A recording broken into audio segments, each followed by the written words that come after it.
బోధిస్తున్న వాక్యం ఏంటంటే, your words frame your world. నీ మాటలే నీ యొక్క ప్రపంచాన్ని నిర్మిస్తున్నాయి, లేకపోతే రూపిస్తున్నాయి. ఓకే, నీ మాటల యొక్క ప్రాముఖ్యత నువ్వు గ్రహించాలి. మాటలు సంభాషణ కొరకే లేవు, మాటలని దేవుడు సృష్టించడానికి కూడా వాడతాడు. మనము దేవుని వలె, దేవుని పోలికలో చేయబడ్డాం కాబట్టి దేవుడు కూడా మనల్ని ఆ విధంగా సృష్టించాడు. మన మాటలు కూడా ఎంతో బలం ఉంది, శక్తి కూడా ఉంది. చూడండి, దీవెన ఎలాగ ఇవ్వబడుతుంది? మాటల ద్వారా దీవిస్తారు, ఆశీర్వాదం పలుకుతారు. చూడండి, ఆశీర్వాదం పొందాలంటే ఎవరో పలకాలి. అలాగే శాపము కూడా మాటల ద్వారానే విడుదల చేయబడతాయి. కాబట్టి మాటలకి చాలా బలం ఉందని, చాలా శక్తి ఉందని, మాటలు అనేవి చాలా ప్రాముఖ్యమైనటువంటి అంశమని మనం గ్రహించాలి. హెబ్రీయులకు రాసిన పత్రిక 11వ అధ్యాయం 3వ వచనం ఒకసారి చూసుకుందాం. ఇది గత వారం కూడా చూసాం, మరొకసారి దాన్ని ఇంకా బాగా గ్రహిస్తాం. ప్రపంచములు దేవుని వాక్యము వలన నిర్మాణమైనవనియు, దేవుని మాట వలన, వాక్యము వలన ప్రపంచము నిర్మించబడ్డది. హల్లెలూయా, హల్లెలూయా. ప్రపంచం ఎలా నిర్మించబడ్డది? దేవుని వాక్కు ద్వారా. అది గుర్తుపెట్టుకోనా. అందును బట్టి దృశ్యమైనది కనపడేడు పదార్థముల చేత నిర్మింపబడలేదనియు విశ్వాసం చేత గ్రహించుకొనుచున్నాము. కనపడుచున్నవి, మన కంటికి కనపడుచున్నవి దృశ్యమైనవి. ఈ దృశ్యమైనటువంటి అంశములన్నీ కూడా అదృశ్యమైనటువంటి లోకంలోంచి సృష్టించబడ్డాయి. అర్థమైందా? ఎందుకు? దృశ్యమైనది ఏదైనా సరే అదృశ్యమైనటువంటి లోకము నుంచి సృష్టించబడ్డది. అదృశ్యమైన లోకములో ఉన్నది దృశ్యమైన లోకములోనికి తీసుకొని రావడానికి మార్గము మాటలు. మర్చిపోకండి. చూసారా, దేవుడు ఏదైతే సృష్టించాడో లేనిది సృష్టించలేదు, ఉంది, కానీ దృశ్యమైన లోకములో లేదు. అదృశ్యమైన లోకములోంచి దేవుడు తన మాటల ద్వారా దృశ్యమైన లోకంలో సృష్టించాడు. అర్థమైన వారు ఆమేన్ చెప్పాలి. ఇది చాలా ప్రాముఖ్యం. ఎందుకంటే ఇదే పద్ధతి దేవుడు మనల్ని వాడమంటున్నాడు. మనం సాధారణంగా ఏం చేస్తామంటే, మనకి దృశ్యమైందే మాట్లాడతాం. మన నొప్పి మనం తెలుసు కాబట్టి మాట్లాడతాం. మన చర్మరోగం ఉంటే చర్మరోగం ఉందని కనపడ్డది కాబట్టి మాట్లాడతాం. అంటే ఈ దృశ్యలోకంలో మన కంటికి కనపడేది, మన శరీరంకి అనుభవించేది, మనుషులు మాట్లాడే మాటలే మనం పలుకుతూ ఉంటాం కాబట్టి విడుదల రాదు. ఏదైతే మనకు వద్దో, ఏదైతే దృశ్యమైంది ఉందో, ఏదైతే మనం అనుభవిస్తున్నామో అది మారాలన్నప్పుడు అదృశ్యమైన లోకంలో ఉన్నటువంటి సత్యాన్ని మనము మాట ద్వారా మాట్లాడి దృశ్యమైన లోకంలో అది సృష్టిస్తూ, దృశ్యమైన లోకంలో ఉన్నటువంటి నెగటివ్ అంటే ప్రతికూలమైన విషయాన్ని మనము తొలగించగలము. హల్లెలూయా, ఆమేన్ చెప్పాలి. ఆమేన్. ఇప్పుడు కాబట్టి మన మాటలు కూడా మనల్ని దేవుడు తన స్వరూపంలో చేశాడు కాబట్టి మన మాటలు కూడా చాలా బలం ఉందని మనం మర్చిపోకూడదు. యెహోషువ గ్రంథము 10వ అధ్యాయంలో చూసినట్టయితే, గత వారం చూసాం, ఇది 10వ అధ్యాయం 12, 13 చూసినట్టయితే అక్కడ యెహోషువ సూర్యుడితో మాట్లాడుతున్నాడు, మరి చంద్రుడితో మాట్లాడి ఆగమని ఆజ్ఞాపిస్తున్నాడు. గమనించండి, దేవుడు మాట్లాడలేదు, యెహోషువ మాట్లాడాడు. ఎవరితో మాట్లాడాడు? సూర్యుడు, చంద్రుడు. సూర్యుడికి చెవులు ఉన్నాయా? మనం అనుకునే రకం చెవులు లేవు. చంద్రుడికి చెవులు ఉన్నాయా? లేవు. కానీ చెవులు లేనటువంటి వాటికి కూడా వినిపిస్తుంది. అంటే ఇంగ్లీష్లో అయితే animate and inanimate objects also can hear you. జీవమున్నది, జీవము లేని పదార్థములు కూడా వినగలవు. దేవుని సృష్టి అట్లాంటిది. దేవుడు చూద్దాం ఇప్పుడు దేవుడు ఎలా మాట్లాడారు అది కూడా గమనిద్దాం. మనం ఏమనుకుంటామంటే ఇది వినలేదు అనుకుంటాం. ఎందుకు? ప్రాణము లేదని. ప్రాణము మనకి ఏదైతే ప్రాణము లేదని మనం అనుకుంటున్నామో అవి కూడా మనల్ని వినగలవు. హల్లెలూయా. మన ఆలోచన మనల్ని బంధిస్తుంది. మన జ్ఞానము ఏం చెప్తుంది? ఇది వినలేదు అనుకుంటుంది. కానీ దేవుడు గమనించి మనం ఇప్పుడు ముందుకెళ్దాం. వాక్యం చూసినట్టే చంద్రుడితో మాట్లాడినట్టుంది, సూర్యుడితో మాట్లాడినట్టుంది, తుఫానుతో మాట్లాడినట్టుంది, చెట్లతో మాట్లాడినట్టుంది, మరణించిన శవాలతో మాట్లాడినట్టుంది వాక్యంలో. అవునా అండి? అవన్నిటికీ చెవులు లేవు అనుకున్నాం, కానీ అవన్నీ కూడా వినగలవు అని మర్చిపోకండి. నీ నొప్పి నీ మాటను వినగలదు, నీ అనారోగ్యము నీ మాటలు వినగలదు, నీ లేమి నీ మాటలు వినగలదు. ఇది మర్చిపోకూడదు. అందుకే మనం మాట్లాడేటప్పుడు చాలా జాగ్రత్త వహించి మాట్లాడాలి. ఎందుకంటే అనేక సార్లు మన భవిష్యత్తును మన మాటల ద్వారానే మనము ధ్వంసం చేసుకుంటున్నాం. లేకపోతే మన ప్రతికూలమైన మాటలు మాట్లాడి మన భవిష్యత్తును మనమే పాడు చేసుకుంటున్నాం. చూసారా, మనం ఉన్నది దృశ్యమైనది పలకూడదు. అదృశ్యమైన లోకంలోంచి దృశ్యమైన లోకంలో మనం ఏది అనుభవించాలో, ఏది మనం ఆనందించాలో అనుకుంటున్నామో అదే పలకాలి. హల్లెలూయా చెప్పాలి. ఆమేన్. చూడండి, అందుకే ఒక నిమిషం. What you are saying is creating your reality. మీరు పలికేటువంటిది మీ వాస్తవికతను సృష్టిస్తున్నది. నీ మాటలే, నువ్వు ఏదైతే మాట్లాడుతున్నావో ఆ మాటలే నీ యొక్క వాస్తవాన్ని సృష్టిస్తుంది. Your word shape your reality and your destiny. నీ మాటలే నీ యొక్క వాస్తవాన్ని, నీ యొక్క భవిష్యత్తుని కూడా స్థిరపరుస్తున్నాయి, నీ గమ్యాన్ని స్థిరపరుస్తున్నాయి. కాబట్టి చాలా జాగ్రత్త వహించాలి మనం నోరు విప్పి మాట్లాడేటప్పుడు. ఇంకో విషయం గమనిద్దాం. ఆదికాండము 1వ అధ్యాయము 2-3 వచనాలు. 2వ వచనం 3వ వచనం. భూమి నిరాకారముగాను, భూమి నిరాకారం. ఈ మాటలు గమనించాలి. నిరాకారంగా ఉంది, శూన్యముగా ఉండెను. చీకటి అగాధ జలముల పైన కమ్మియుండెను. దేవుని ఆత్మ జలముల పైన అల్లాడుచుండెను. దేవుడు వెలుగు కమ్మని పలుకగా వెలుగు కలిగెను. భూమి యొక్క గతి చూడండి. భూమి ఎలాగుందండి? నిరాకారంగా ఉంది, శూన్యముగా ఉంది, చీకటిగా ఉంది. అయితే అది దేవునికి ఇష్టమైన పరిస్థితిలో లేదు. దేవునికి ఇష్టమైంది ఏంటి? భూమి నిరాకారంగా ఉండడం కాదు, మరి లేకపోతే శూన్యముగా ఉండటం, లేకపోతే చీకటిగా ఉండడం దేవునికి ఇష్టం లేదు. దాన్ని మార్చాలి దేవుడిది. కాబట్టి దేవుడు ఏం చేస్తాం? పరిశుద్ధాత్ముడు అగాధ జలముల మీద అల్లాడుచున్నాడు. అంటే దేవుడు గమనించండి, త్వరపడి మాట్లాడటం లేదు, త్వరపడి మాట్లాడకూడదు. పరిశుద్ధాత్ముడు ఎప్పుడైతే ఆ యొక్క సంచారం చేస్తున్నాడో, ఏంటది? పరిశుద్ధాత్ముడు దేవుని కలిసి ఏమి కావాలి, ఏమి ఉద్దేశిస్తున్నాడు దేవుడు గమనించిన తర్వాత దేవుడు మాట్లాడుతున్నాడు. అందుకే ఏమన్నాడు యెహోషువతో ప్రభు? Meditate on that word. అంటే ఆ వాక్యం మీద ధ్యానించమన్నాడు. దివారాత్రములు ధ్యానించినప్పుడు పరిశుద్ధాత్ముడు కదలింపు కలిగి మన హృదయంలో విశ్వాసాన్ని సృష్టించి, విశ్వాసముతో అప్పుడు పలికినప్పుడు ఆ మాటలకి బలం ఉంటుంది. అర్థమైన రామాయణాల అర్థమైందా? ఇక్కడ దేవుడు ఈ యొక్క అంశాన్ని గమనించి, ఈ పరిస్థితుల్ని గమనించి ఏం చేస్తున్నాడు? He is waiting. అంటే వేచి ఉన్నాడు. పరిశుద్ధాత్ముడు సంచారం చేస్తున్నాడు. ఇప్పుడు దేవుడు ఏం మాట్లాడుతున్నాడు? లెట్ దేర్ బి లైట్ అన్నాడు. వెలుగు కమ్మని పలుకగా, వెలుగు కమ్ము అన్నాడు. హల్లెలూయా. అప్పుడు ఏమైంది? వెలుగు వచ్చింది. గమనించండి, దేవుడు పలికే వరకు ఏమీ జరగలేదు. పరిశుద్ధాత్ముడు ఉన్నాడు, వాక్యం ఉన్నాడు, వాక్యం ఉంది, దేవుడు ఉన్నాడు, కానీ మార్పు లేదు. మనకి బైబిల్ ఉంది, దేవుడు మనలో ఉన్నాడు, దేవుడు మనకు తోడై ఉన్నాడు, కానీ మనకి మార్పు లేదు. ఎందుకు? మాట్లాడటం లేదు. కాబట్టి మనం మాట్లాడే మాటలు దేవుడితో మనము సహకరించి, అంటే దేవుని వాక్యముతో ఏకీభవించి దేవుడు పలికిన మాట మనం పలికినట్టయితే ఆ మాటలో ఉన్న బలము మన బలం కాదది, దేవుని వాక్కు. కాబట్టి దేవుని వాక్కులో బలం ఉంది. కాబట్టి మనము దేవునితో సహకరించి పలికినప్పుడు ఆ మాటలో ఉన్న బలము లేని దాన్ని సృష్టించగలదు, ఉన్న చెడుని తొలగించగలదు. హల్లెలూయా. అర్థమైంది మీ అందరికీ? అర్థమైన అయితే ఆమె చెప్పండి. కాబట్టి మనం మాట్లాడేటప్పుడు చెడు మాట్లాడకూడదు, ప్రతికూలమైనటువంటి మాటలు మాట్లాడకూడదు, శపించే మాటలు మాట్లాడకూడదు, బూతులు మాట్లాడకూడదు. అర్థమైన వారు ఆమె చెప్పాలి. చూసారా? కాబట్టి ఎందుకు?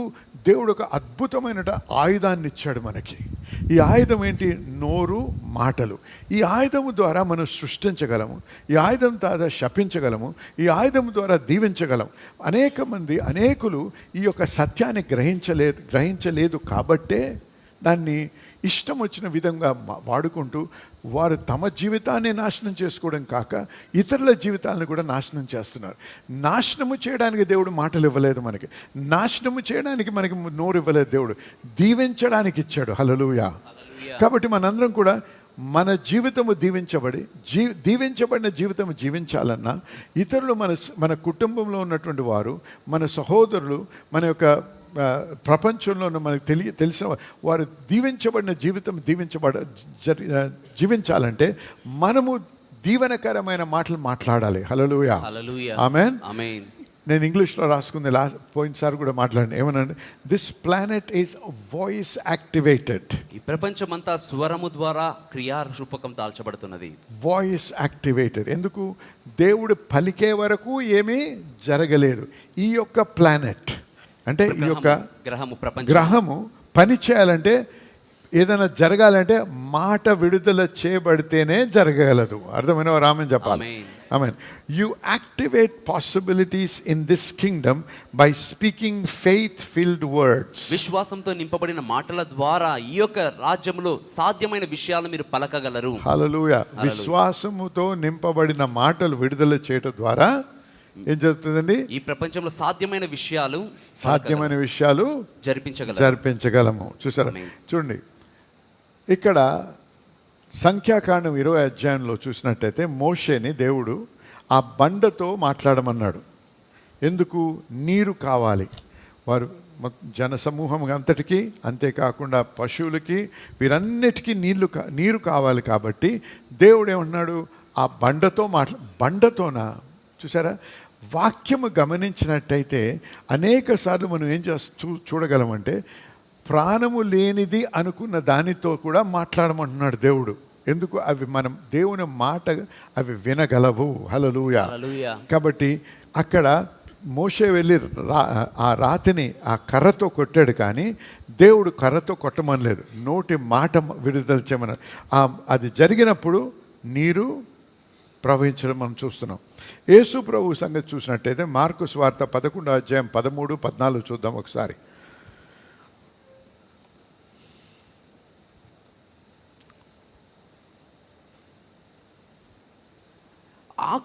మరునాడు వారు బేతనీయ నుంచి వెళ్ళుచుండగా ఆయన ఆకలి కొని ఆకులు గల ఒక అంజూరపు చెట్టును దూరం నుండి చూచి దాని మీద ఏమైనా దొరుకునేమో అని వచ్చెను. దాని యొద్దకు వచ్చి చూడగా ఆకులు తప్ప మరి ఏమీ కనపడలేదు. ఏలయనగా అది అంజూరపు పండ్ల కాలం కాదు. అందుకాయన, ఇక మీదట ఎన్నటికి నీ పండ్లు ఎవరునూ తినకుందురుగాక అని చెప్పెను. చూసారా? యేసు ప్రభు ఈ చెట్టు దగ్గరకు వచ్చాడు, అంజూరపు చెట్టు దగ్గరకు. ఎందుకు? అంజూరు పండు తినాలని. వచ్చినప్పుడు ఏమీ లేదు కాబట్టి దేవుడు ఏం చేస్తాడు? యేసు ప్రభు ఏం చేస్తున్నాడు? మాటలు మాట్లాడుతున్నాడు. ఎవరితో మాట్లాడుతుండే? చెట్టుతో మాట్లాడుతున్నాడు. చెట్టు కూడా వినగలదు. హల్లెలూయా. హల్లెలూయా. మీ కారు వినగలదు. ఆమేన్. మీ కారు మీ మాట వినగలదు. ఆమేన్. అర్థమైంది? ఒకసారి మేము ఒక పల్లెటూరుకి వెళ్తున్నాం, అది దేవుని సేవ చేయడానికి. రాత్రిపూట మరి ఆ రోడ్ అంతా మంచి మరి గతుకులు, తర్వాత పేవ్డ్ రోడ్ కాదు, బ్లాక్ టాప్ రోడ్ కాదు, అంతా గతుకులు అన్న రోడ్డు. బాగా వర్షం పడతా ఉంది, మసక ఉంది. అయితే ఆ రోజు వాన వచ్చినందుకు, వాన గురించి ఆ కార్లో కార్బొరేటర్ అని ఉంటుంది, దాంట్లో ఒక తడి వచ్చి ఆగిపోతూ ఉంది. ఆగినప్పుడల్లా దిగి తుడిచి ఎండబెట్టడం చాలా కష్టం, వాన పడుతుంది కాబట్టి. ఆరే వరకు ఆగలేము. కొద్దిగా స్టార్ట్ అయ్యేది, కొద్దిగా ముందుకెళ్ళి ఆగేది.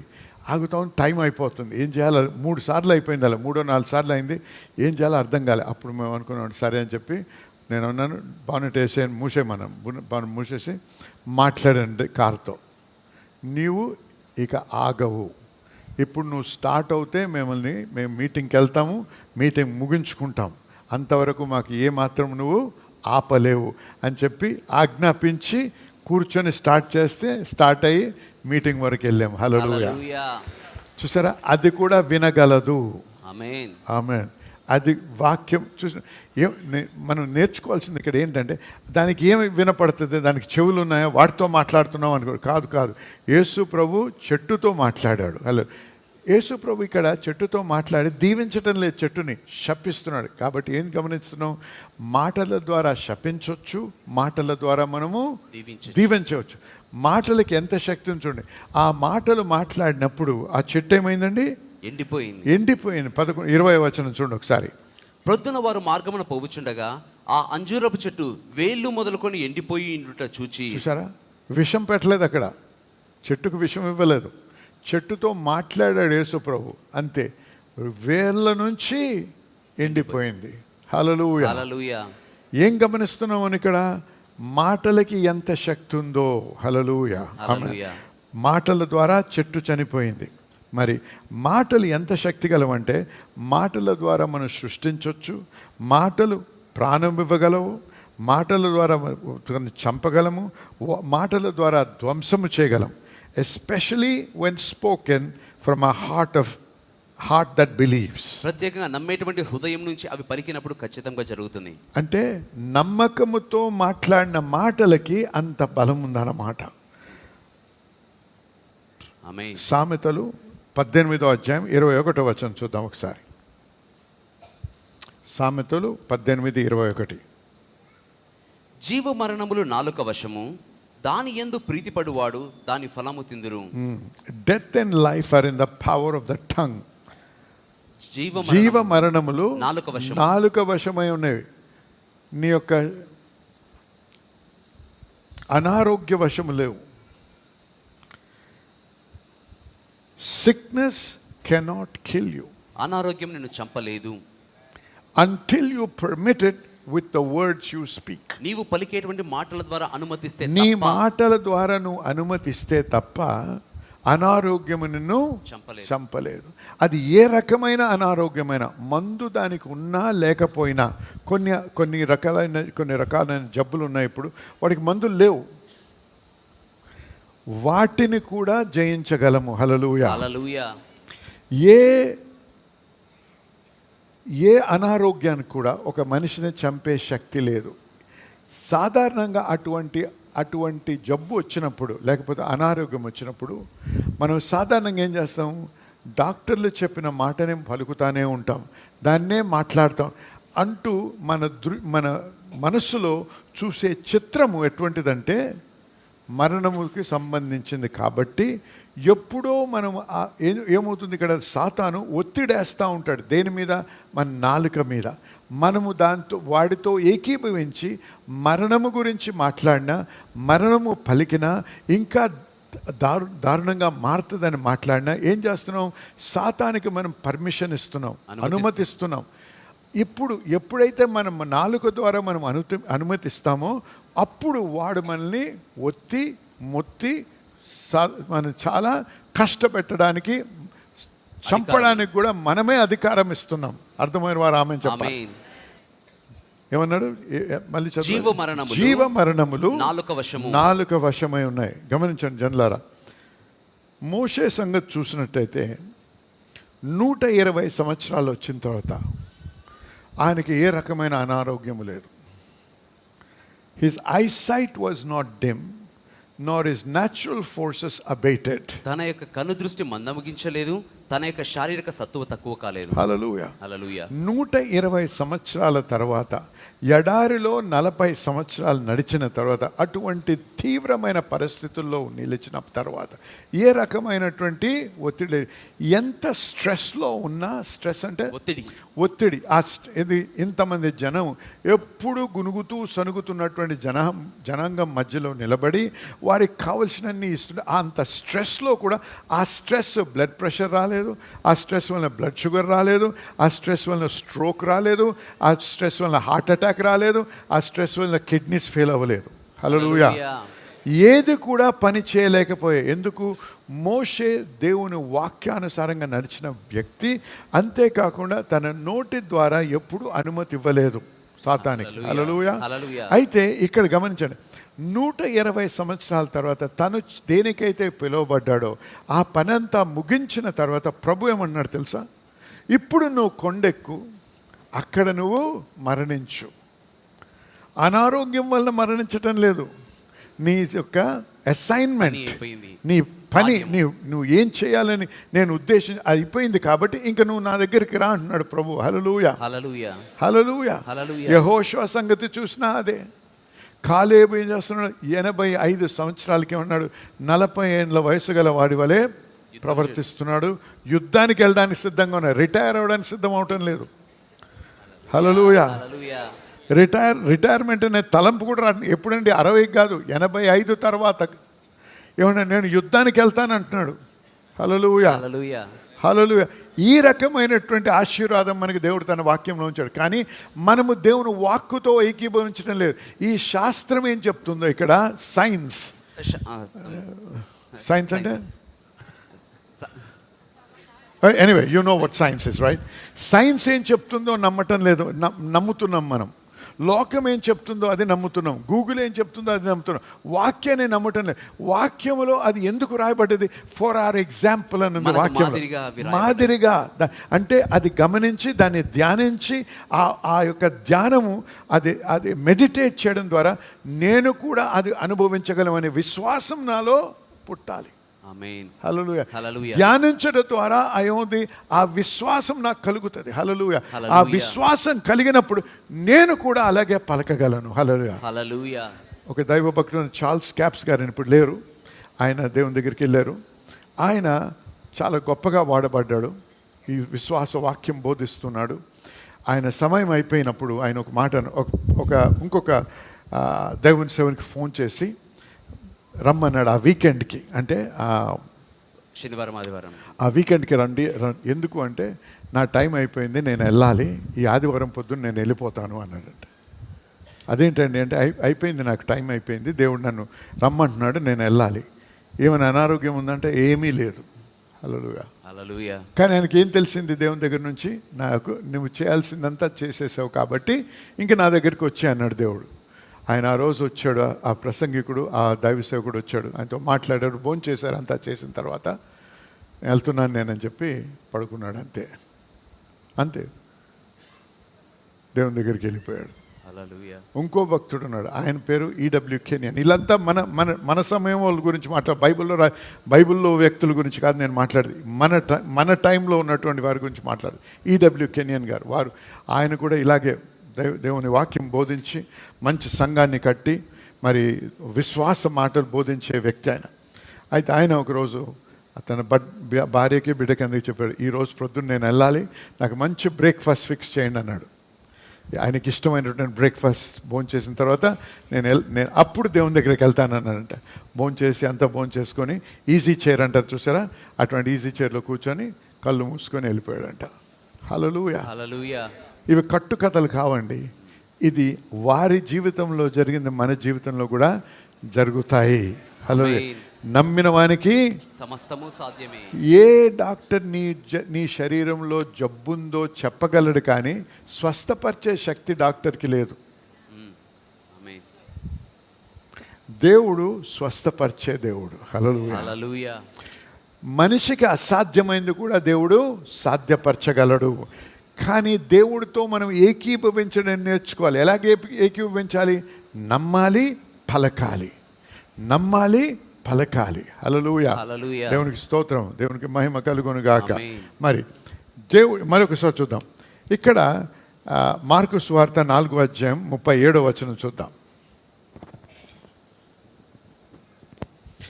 మార్కు సువార్త 4:37. అప్పుడు పెద్ద తుఫాను రేగి ఆయన ఉన్న దోణి మీద అలలు కొట్టినందున దోణి నిండిపోయెను.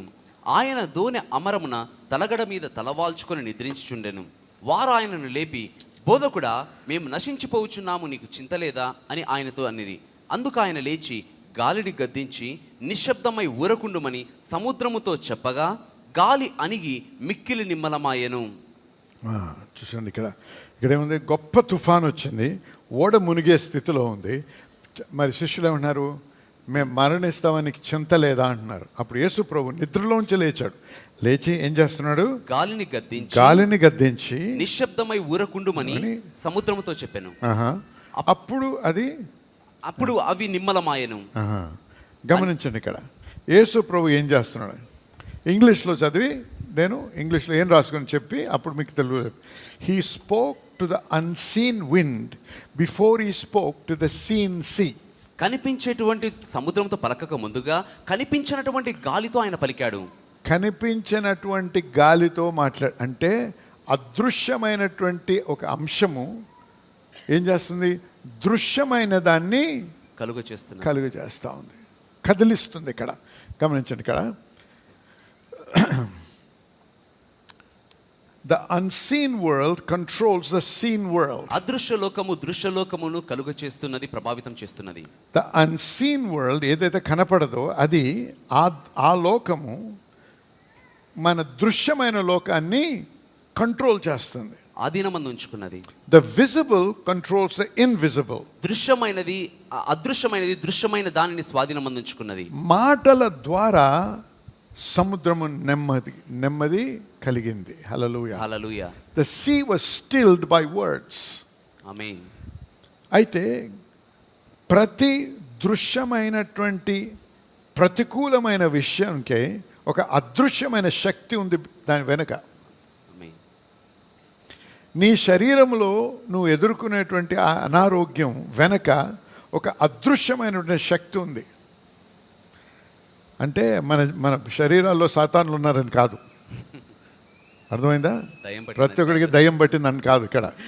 కానీ దయ్యపు శక్తి, ఆ అనారోగ్యానికి దయ్యపు శక్తి ఉందన్నమాట. కాబట్టి మనం దేన్ని బంధించాలి? ఆ శక్తిని బంధించాలి. అనారోగ్యం స్వస్థపరచడానికే పలకాలి. అందుకే యేసుప్రభువు ఏం చేశాడు? సముద్రముతో మాట్లాడకముందు, దృశ్యమైన దాంతో మాట్లాడకముందు అదృశ్యమైన దాంతో మాట్లాడుతూ. ఎందుకు?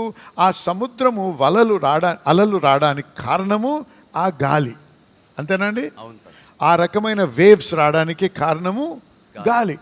ఏం చేశాడు ప్రభు? అదృశ్యమైనటువంటి ఆ గాలితో మాట్లాడినప్పుడు అప్పుడు ఏమైంది? దృశ్యమైన సముద్రము నెమ్మదైంది. హల్లెలూయా. కాబట్టి మీరు ఏ సమస్య ఎదుర్కొంటున్నారో ఆ సమస్య వెనుక ఒక శక్తి ఉంది. అందుకే మనం he bound the spirit of infirmity అని ఉంది. బలహీనపరచు దయ్యమును ఆయన బంధించెను. దానికి ఒక స్పిరిట్ ఉంది దాని వెనుక. అది కనపడుతుందా? దాని సిమ్టమ్స్ కనపడుతున్నాయి, సూచనలు కనిపిస్తుంటాయి, చూసారా? కానీ అది కనపడటం లేదు. అయితే ప్రభు ఏం చేస్తున్నాడు? కనపడని దానిని బంధిస్తున్నాడు. హల్లెలూయా. అలాగే మనం ఎదుర్కొనే సమస్యల వెనుక ఉన్నటువంటి శక్తులను మనము మన మాటల ద్వారా దేవుని వాక్యము వాడి దాన్ని బంధించాలి.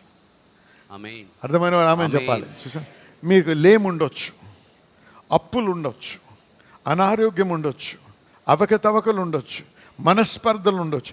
వీటన్నిటి వెనక ఏదో ఒక శక్తి, అదృశ్యమైనటువంటి ఒక శక్తి ఉందన్నమాట.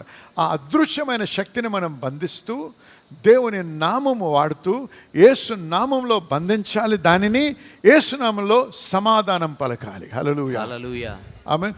పీస్ బీ స్టిల్ అన్నాడు, అంటే సమాధానము, నెమ్మది కలుగునని దేనికి చెప్పాడు? దృశ్యమైన దాంతో అలా పలికాడు. కాబట్టి అర్థమవుతుంది అందరికీ.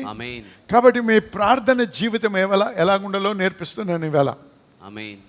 ఏదైనా ఎదుర్కొంటున్నప్పుడు ప్రభా ప్రభా ప్రభా అని గోజాడమే కాక, ప్రభువును గోజాడినప్పుడు దేవుని వాక్యంలో ఉన్న జ్ఞానమును, దేవుని వాక్యంలో ఉన్న బలాన్ని మనం వాడుతూ మనం సాతాన్ని ఓడించాలి. అర్థమైన వారామని చెప్పాలి. ఎఫెసీయులకు రాసిన పత్రిక 5వ అధ్యాయం 1వ వచనం చూసుకుందాం ఒకసారి.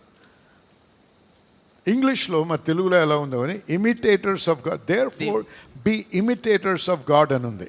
దేవుని పోలి నడుచుకునుడి. దేవుని పోలి నడుచుకునుడి. దేవుని పోలి నడుచుకుంటే దేవుడు ఏ విధంగా నడుస్తున్నాడో, ఏ విధంగా క్రియలు జరిగిస్తున్నాడో అదే విధంగా మనము కూడా జరిగించాలని తన వాక్యంలో మనం ప్రోత్సహిస్తున్నాడు దేవుడు. హల్లెలూయా.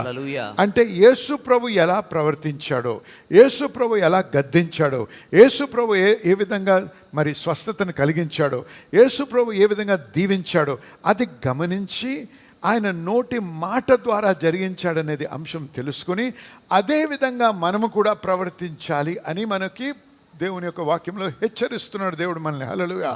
చూడండి, ఇక్కడ మార్కు సువార్త 11వ అధ్యాయంలో ఆ చెట్టును యేసు ప్రభు శపించాడు. శపించినప్పుడు ఏం జరిగింది? చెట్టు మరణించింది. ఎక్కడి నుంచి? వేళ్ళ నుంచి ఎండిపోయింది. ఇక్కడ 21వ వచనం నుంచి చదువుకుందాం. అప్పుడు పేతురు ఆ సంగతిని జ్ఞాపకం తెచ్చుకొని, బోధకుడా, ఇదిగో నీవు శపించిన అంజూరపు చెట్టు ఎండిపోయినని ఆయనతో చెప్పెను. చూసారా బోధకుడా, నీవు శపించిన ఈ చెట్టు ఎండిపోయింది. ఎండిపోయింది అంటే ఆశ్చర్యపోతున్నాడు పేతురు. ఎందుకు? ఇంతవరకు మనకి తెలిసిన విధానాలు, చెట్టును చంపాలనే విధానాలు ఏంటి? విషం పెడతారు ఒక్కోసారి కింద ఏర్ల దగ్గర, లేకపోతే ఒక చైన్ సా తెచ్చి నరికేస్తారు. ఈ రెండే పద్ధతులు. ఎప్పుడు కూడా మనిషి మాటల ద్వారా ఓవర్ నైట్, రాత్రి ఆ చెట్టు మరణించడం ఎప్పుడు గమనించి ఉండరు. అందుకే పేతురు విభ్రాంతి పోతున్నాడు. ప్రభువా ఇది ఎలా జరిగింది అన్నాడు. అప్పుడు అందుకు యేసు వారితో ఇట్లా నేను మీరు అందుకు యేసు ఇట్లా నేను అని ఉంది తెలుగులో. ఇంగ్లీష్లో ఏముంది తెలుసా? సో జీసస్ ఆన్సర్డ్ అని ఉంది. జవాబు చెప్పాను. క్వశ్చన్ అడగకుండా జవాబు ఎవరైనా చెప్తారా? జవాబు ఎప్పుడు ఇస్తారండి? ప్రశ్న అడిగినప్పుడే. మరి ఇక్కడ ప్రశ్న ఎక్కడుంది? పేతురు, అయ్యా నీవు శపించెట్టు ఎండిపోయింది అన్నాడు, అంతే. మరి ప్రశ్న ఎక్కడుంది అంటే ఆయన ఎక్స్ప్రెషన్లో అయ్య బాబోయ్ ఇలా జరిగింది ఎలాగేంటది అన్న ప్రశ్న అడగలేదు, కానీ యేసు ప్రభు గ్రహించాడు. అందుకే జవాబిస్తున్నాడు. వినండి ఇప్పుడు. మీరు దేవుని యందు విశ్వాసం ఉంచుడి. హల్లెలూయా. హ్యావ్ ఫెయిత్ ఇన్ గాడ్ అని ఉంది ఇంగ్లీష్లో. దేవుని యందు విశ్వాసం ఉంచుడి. దానికి ఇంకో తర్జుమా ఏంటంటే have the God kind of faith. దేవుని రకమైన విశ్వాసంలో కలిగి ఉండండి. అది అసలైనటువంటి తర్జుమా. అంటే యేసు ప్రభు ఇక్కడ ఆ విభ్రాంతి పొందినప్పుడు, ఆ యొక్క ఆశ్చర్యపడినప్పుడు పేతురుకి ఈ విధంగా జవాబిస్తున్నాడు. పేతురు, నువ్వు ఆశ్చర్యపోతున్నావు. ఈ రకమైనటువంటి సంఘటన జరగాలంటే, ఈ రకమైనటువంటి కార్యము జరగాలంటే నీకు దేవుని రకమైన విశ్వాసం ఉండాలి అన్నాడు. దేవుని రకమైన విశ్వాసం ఏంటి అంటే ఇప్పుడు గమనిద్దాం. 23. ఎవడైనను ఈ కొండను చూచి నీవు ఎత్తబడి సముద్రములో పడవేయబడుమని చెప్పి తన మనసులో సందేహింపక. ఎవడైనా ఆ కొండను చూసి, కొండ దేనికి సాదృశ్యము? ఏదైతే మనకు ఆటంకంగా నిలబడ్డదో. మామూలుగా ఏదో ఆట ఆడడానికి కొండలను జరపరు ఎవరు. మనకి ఇక్కడ కొండ దేనికి సాదృశ్యం అంటే మనకు ఏదైతే ఆటంకంగా ఉందో, ఏదైతే మనల్ని ముందుకు వెళ్ళకుండా ఆపుతుందో, లేకపోతే మనల్ని ఎదిరిస్తుందో, లేకపోతే మనల్ని వేధిస్తుందో, లేకపోతే లేమిని కలిగిస్తుందో, ఇవి మన కొండలు. ఇక్కడ ఆ కొండతో అంటే మనల్ని ఏదైతే ఎదిరిస్తుందో దానితో మాట్లాడమంటున్నాడు యేసు ప్రభు. హల్లెలూయా. ఏమన్నాడు? దానితో మాట్లాడాలి, ప్రార్థన చేయమనలేదు, మాట్లాడమంటున్నాడు ఇక్కడ. హల్లెలూయా. ఎవడైనను ఈ కొండను చూచి నీవు ఎత్తబడి సముద్రంలో పడవేయబడమని చెప్పి, సముద్రంలో పడవేయబడమని చెప్పాలి. చూసారా? ఎవరితో మాట్లాడాలి? కొండతో కొండ గురించి మాట్లాడొద్దు. మనం ఏం చేస్తాం? కొండ గురించి మాట్లాడతాం. మనం డాక్టర్ దగ్గరికి వెళ్తాం, పరీక్ష చేస్తారు, డయాగ్నోసిస్ ఇస్తారు. అక్కడి నుంచి మొదలవుద్ది. మనం నోరు విప్పినప్పుడల్లా డాక్టర్ ఇదన్నాడు, ఆ డాక్టర్ ఇదన్నాడు, నర్స్ ఇలాగా అంది, ఆడికెవడికో అదో జబ్బు వచ్చింది, వాడిదన్నాడు, వీడిదన్నాడు, గూగుల్ ఇదన్నది, చాట్ జీపీటీ ఇదని, ఇలాగ కొండ గురించి మాట్లాడుతూ అయ్యా స్వస్థపరచు, దేవా స్వస్థపరచు అని ఏడుస్తూ ఉంటాం. అందుకే జరగదు ఏమి కూడా. మన దేవుడు యేసు ప్రభు ఏమైనా ఆజ్ఞాపిస్తున్నాడు? ఆ కొండతో మాట్లాడమంటాడు. హల్లెలూయా. ఆ కొండ నాకు వద్దు నా జీవితంలో. ఆ ఆటంకం తొలగిపోవాలి, ఆ జబ్బు తొలగిపోవాలి, ఆ యొక్క ఆటంకం తొలగిపోవాలి. కాబట్టి తొలగిపోవాలంటే దానితో మాట్లాడాలి. హల్లెలూయా. ఒక ఇంటికి వెళ్తున్నారు, ఆ మంచి ద్వారం ఉంది, అక్కడ ద్వారం తాళం వేస్తుంది. తాళం ఇప్పి లోపలికి వెళ్ళాలి. ఆ ద్వారం గురించి మాట్లాడుతూ, ఆ ద్వారం ఎంత చక్కదో, ఎన్ని రక్షలు. నేను ఒకరితో మాట్లాడుతున్నాను ఒకసారి కొద్ది కాలం క్రితం. ఆయన, అయ్యా మా ఇంటి డోర్ ఏదైతే పెట్టాం ఆ డోరే ₹1,00,00,000 అంట. దాని గురించి బోధిస్తాం, దాని గురించి చెప్తా ఉన్నాడు. చాలా అంటే గొప్ప చెప్పుకుంటున్నాడు డోర్ గురించి. నిజమే, మరి ₹1,00,00,000 అంటే మరి చాలా గొప్పగా ఉండాలి ఆ డోర్. నేనే చూడలేదు ఇంతవరకు అని చెప్పాడు ఆయన. అంటే ఏం చెప్తున్నావు? ఆ డోర్ గురించి మాట్లాడుతున్నాడు. ఆ డోర్ ఎంత చక్కదైనా డోర్ ఆపుతుంది కదా లోపలికి వెళ్ళకుండా. ఆపటం లేదా? ఎంత మాట్లాడినా డోర్ గురించే మాట్లాడుతూ ఉంటే, ఆటంకం గురించే మాట్లాడితే నువ్వు ఎంత మాట్లాడినా లోపలికి వెళ్ళవు. లోపలికి వెళ్ళాలి, నీ ఆశ ఏంటి? లోపలికి వెళ్ళాలి. డోరే అంత బాగుంటే లోపల ఎంత బాగుండాలి? హల్లెలూయా. కానీ అది అనుభవించాలంటే డోర్ ఇప్పాలి. డోర్ ఇప్పాలంటే తాళం ఇప్పాలి. అందుకే ప్రభు డోర్ గురించి మాట్లాడదు, పర్వతం గురించి పర్వతంతో మాట్లాడమన్నాడు. హల్లెలూయా, హల్లెలూయా, హల్లెలూయా, హల్లెలూయా. హల్లెలూయా. వాయిస్ యాక్టివేటెడ్, స్వరానికి స్పందిస్తుంది. Voice activated. చూడండి, గత వారం చూపించాను. ఫోన్ తీసుకొని మనం ఫోన్తో మాట్లాడితే చాలు, డయల్ దిస్ నంబర్ అంటే డయల్ చేస్తుంది. నొక్కక్కర్లే, ఏం లేదు. అంటే మన మాటతోనే మనకు సంగతులు జరిగించగలరు. ఇది ఎక్కడి నుంచి వచ్చింది? వాయిస్ యాక్టివేషన్ వాక్యంలో నుంచి వచ్చింది. హల్లెలూయా, హల్లెలూయా, ఆమేన్. ఆమేన్. ఈ విధముగా చెప్పి తన మనసులో సందేహం ఉండకూడదు. తాను చెప్పినది జరుగునని నమ్మిన ఎడల వాడు చెప్పినది జరుగునని మీతో నిశ్చయముగా చెప్పుచున్నాను. ఇది గమనించండి బాగా. నేను ఇంగ్లీష్లో చెప్పుకుంటా, దానికి అర్థం చేస్తాను, మీకు ఎక్స్ప్లెయిన్ చేస్తాను. But shall believe that those things which he said shall come to pass, he shall have whatsoever he said. పలకమన్నాడు అండ్ బిలీవ్ అన్నాడు. బిలీవ్ అంటే ఏంటి ఇక్కడ అనేది అర్థం చేసుకుందాం. Believe is seeing. నమ్మడం అంటే చూడడము, చూడాలి. ఏదైతే మనం ఆశిస్తున్నామో అది పొంది ఉన్నామని చూడాలి. మార్కు సువార్త 11:24 ఏముందో చూడండి ఒకసారి. అందుచేత ప్రార్థన చేయుచున్నప్పుడు మీరు అడుగుచున్న వాటి నెల్లను పొందియున్నామని నమ్ముడి, అప్పుడు అవి మీకు కలుగునని మీతో చెప్పుచున్నాను. తెలుగులో ఆ విధంగా, ఇంగ్లీష్లో ఏముంది తెలుసా? What things soever you desire when you ప్రే అన్నాడు. ఆగండి, ప్రార్థనకు ముందు తెలుగు ఎలాగుంది? ప్రార్థన చేసినప్పుడు అని ఉంది. ప్రార్థనకు ముందు ఇంగ్లీష్లో ఏముంది? డిజైర్ అనేది ఉంది. అర్థమైంది మీ అందరికీ? డిజైర్ మీరు కోరుచున్నది, మీరు కోరుచున్నది కాదు. డిజైర్ కోరడం కంటే కొద్దిగా బలమైనటువంటి పదం. డిజైర్ అనేది వాంఛించడం. అర్థమైందా? కోరింది కాదు, వాంఛ.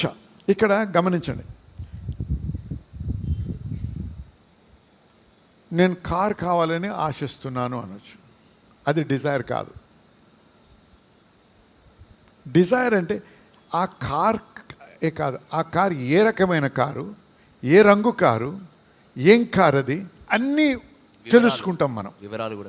వివరాలు అంటే దానిని కోరుతున్నాం.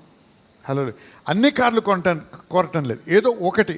చూడండి, what things soever you desire when you ప్రే అంటే ప్రార్థన చేయక ముందు నీ డిజైర్ అనేది క్లారిటీ రావాలి. అర్థమైన ఆమె చెప్పాలి. అనేక సార్లు మనం ప్రార్థన చేస్తున్నాం కాబట్టి చేస్తున్నాం, కానీ ఆ ప్రార్థనకి ఆ డిజైర్ క్లారిటీ లేదు. ఏదైతే కోరుతున్నామో, వాంఛిస్తున్నామో అది ఖచ్చితంగా మన హృదయాల్లో లేవు. ఆ చిత్రం ఏర్పరచబడాలి. హల్లెలూయా, హల్లెలూయా. అర్థమైంది మీ అందరికీ? అర్థమవుతుందా మీ అందరికీ? పాస్టర్ యొంగిచో గారు ఒక మాట మాట్లాడారు. ఆయన సేవలో మొదట్లో ఆయన కోరాడంట, అయ్యా నాకు ఒక టేబుల్ కావాలి, నాకు ఒక చైర్ కావాలి, నాకు ఒక సైకిల్ కావాలి. ఎంత ప్రార్థన చేసినా అవటం లేదు. ఒకరోజు ప్రార్థన చేస్తూ ఉంటే ఇదే వాక్యంతో దేవుడు మాట్లాడి, ఏ టేబుల్ కావాలి? ఎన్నో టేబుల్స్ ఉన్నాయి, ఎన్నో చైర్లు ఉన్నాయి, ఎన్నో సైకిల్స్ ఉన్నాయి, ఏది కావాలంటే అప్పుడు అర్థమైందంట, స్పెసిఫిక్గా దేవుని దగ్గరికి వెళ్ళాలి. అంటే దీన్ని అంటే ఆ డిజైర్ని క్లారిఫై చేయాలి, స్పష్ట. ఎందుకు తెలుసా? నీకు కావలసినవి అన్నీ కూడా అదృశ్య లోకంలో, ప్లాస్మాలో ఉన్నాయి, దేవుని యొక్క ఇటర్నిటీలో. వాటిని మాట ద్వారా ఈ దృశ్యమైన లోకంలోకి తేవాలి. టేబుల్ అంటే ఏం టేబుల్ రావాలి? ఆ పర్టికులర్ టేబుల్. అలాగే మీరు ఏం కోరుతున్నారు, మీరు ఏం ఆశిస్తున్నారు దేవుని దగ్గర, అది క్లారిటీ రావాలి ముందు. అర్థమైందా? నీకు ఆ అనారోగ్యం తొలగించబడాలి, ఆ క్లారిటీ. ఎలాగా? అనారోగ్యం తొలగించబడ్డ తర్వాత ఎలాగుంటావు నువ్వు, అది రాకముందు ఎలాగున్నావు, ఆ చిత్రం కావాలి. ఆ చిత్రాన్ని నువ్వు చూడాలి. అర్థమైంది మీ అందరికీ? అర్థమైతే ఆమెను చెప్పండి, ఇటు కూడా ఆమెన్. కాబట్టి ఇక్కడ ఏమన్నాడు? What things soever you desire when you pray believe that you received it. ఎక్కడ రిసీవ్, ఎక్కడ పొంది ఉన్నావు? అదృశ్య లోకంలో పొంది ఉన్నావు. ఇంకా believe that you receive then you shall have it అంటున్నాడు. రెండు క్రియేషన్స్ ఉన్నాయి ఇక్కడ, రెండు. లోకాలు. Everything is created twice. ప్రతిదీ కూడా రెండు సార్లు సృష్టించబడుతుంది. One, it is created in the spirit realm. ఒకటి ఆత్మలో, then it's created in the natural realm. తర్వాత సహజ లోకంలో కలుగు చేయబడుతుంది. హల్లెలూయా, హల్లెలూయా, హల్లెలూయా. ముందుగా నువ్వు అదృశ్య లోకంలో దాన్ని గ్రహించాలి. పొంది ఉన్నామని గ్రహించినప్పుడు ఇప్పుడు నువ్వు పలుకుట ద్వారా దాన్ని ఏం చేస్తున్నావు? ఈ లోకంలో, దృశ్యమైన లోకంలో సృష్టిస్తున్నావు.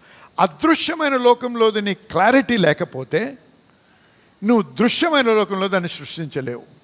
అర్థమైతే ఆమెను చెప్పండి. ఆమేన్. ఇక్కడ ప్రభు అన్నాడు, if you believe in your heart అన్నాడు ఇక్కడ. అంటే నువ్వు పలికే ముందు, ఆ పర్వతంతో మాట్లాడక ముందు క్లారిటీ రానివ్వు, స్పష్టత తెచ్చు. ఏం క్లారిటీ? జరిగిపోయిన తర్వాత ఎలాగుండాలో, పొంది ఉన్న తర్వాత ఎలాగుండాలో ఆ అందుకే దేవుడు సృష్టించేటప్పుడు లోకాన్ని తొందరపడి మాట్లాడలేదు. అర్థమైన వారామని చెప్పండి. పరిశుద్ధాత్ముడు హోవర్ చేస్తా ఉన్నాడు, అల్లాడుచు. ఎందుకు? ఆ క్లారిటీ కొరకు, స్పష్టత రావడం, ఆ స్పష్టత అవసరం మనకి. కాబట్టి ఏమి కోరుతున్నావు నువ్వు దేవుని దగ్గర? ఏమి ప్రార్థన చేస్తున్నావు? పొంది ఉన్నావు అనే నమ్మకం ఏర్పడ్డ తర్వాత అప్పుడు నువ్వు పలికి మాట మార్చకు, దాని మీద నిలబడు. ఎందుకంటే ఒక్కోసారి సమయం అవుద్ది. ఆ సమయం ఏంటి? పరీక్ష సమయం. ఆ పరీక్ష సమయంలో నువ్వు సాతానికి లోబడకూడదు. నా సిమ్టమ్స్ ఏమైనా, నాకు ఎటువంటి ఆటంకం ఉన్నా, నేను పలికేది దేవుడు మాట్లాడిన మాట తప్ప నేను వేరేది మాట్లాడను. హల్లెలూయా, హల్లెలూయా, హల్లెలూయా, హల్లెలూయా. ఆమేన్, ఆమేన్. చూడండి, మరి ఇక్కడికి ఆపేద్దాం. ఇక్కడ what you shall believe that those things which he said shall come to pass, he shall have whatsoever he saith. So tell yourself, మీతో మీరు చెప్పుకోనండి, I am blessed. నేను దీవించబడిన వ్యక్తిని. ఆమేన్. Say it. I am blessed. అంటున్నావు నువ్వు. అంటే ఏం చూస్తున్నావు? ఏం చూడకపోతే ఏమీ జరగదు.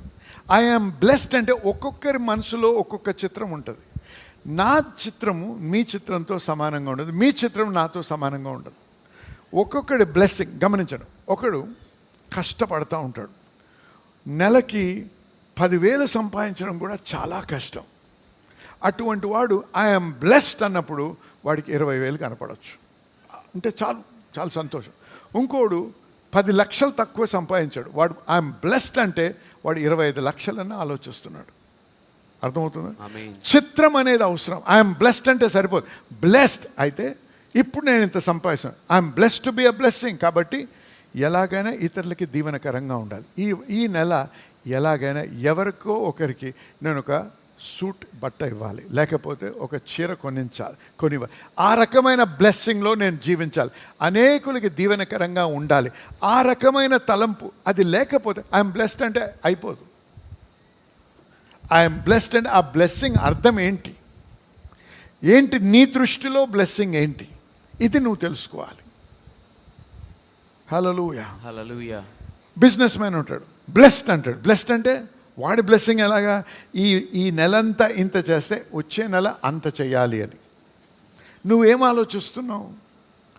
ఆలోచించకుండా మాట్లాడితే విశ్వాసం ఉండదు. ఆలోచించి విశ్వాసంలో నువ్వు కట్టుకొని పలికిన మాటలకే ఫలం ఉంటుంది. అర్థమైన వారు ఆమెను చెప్పాలి.